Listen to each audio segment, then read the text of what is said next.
Welcome to Echoes of My Imagination. My name is Tracy Lee. Sit down, relax, let me tell you a story. Today's story is called The Stone Vault Keeper. Some lives carve their names into stone to be remembered. Other lives carve stone itself to remember the world. This was one. Let's get into it. Born beneath the granite sky, in the gorge-ridden plateau of Eros Thal, where stone canyons sang low tones when the wind passed just right, a child was born into silence. Her name was Nelei. She did not cry, she did not blink. She stared at a wall of stone above the birthing hollow, her eyes reflecting its texture like it was already known to her.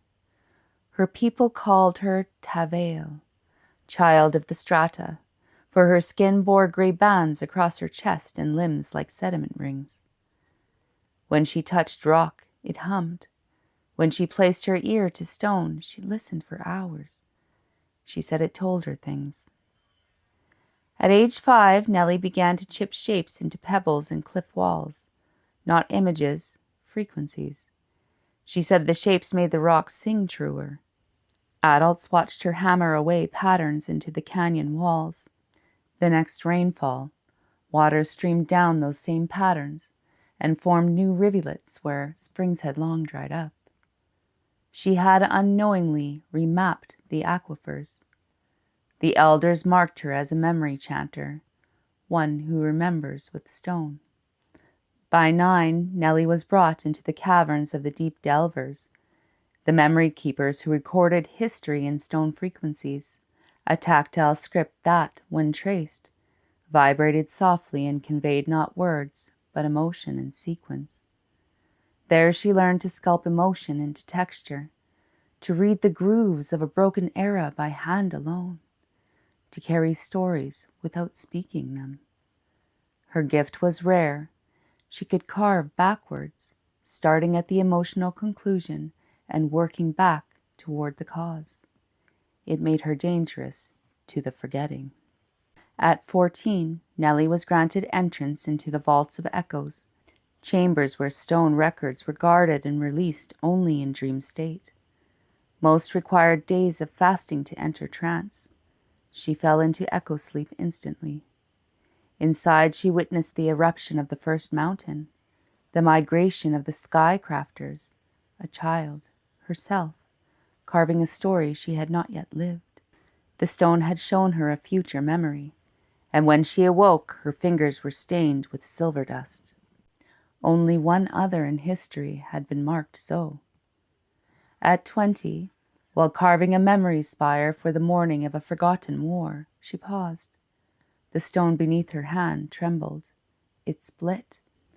A deep crack roared through the canyon when no quake had been. In its wake, a previously sealed stone heart chamber was revealed, a dome of obsidian etched with stories no one remembered writing. At its center was a seat, formed for her. She sat, the chamber pulsed, and in that silence she received the memory of the land itself, the sorrow of the broken crust, the birth of the caverns, the molten blood beneath all.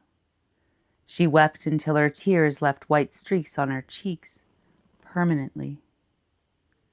Nelei never returned to the village, but the people of Eros Thal still hear her. When the wind moves through the stone heart chamber, it speaks in chords.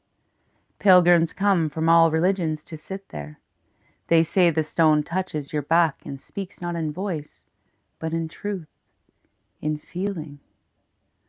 Some walk away with a memory that isn't theirs.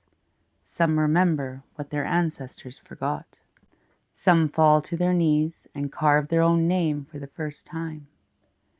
And some say that late in the twilight, a girl with sediment-ringed skin can still be seen walking barefoot, humming stone tones to the cliffs. She carries no tools, she is the tool, and the land remembers through her. And that's it for today. Thanks for listening to Echoes of My Imagination. I'm Tracy Lee. Don't forget to subscribe, share, and follow, and I'll catch you next time.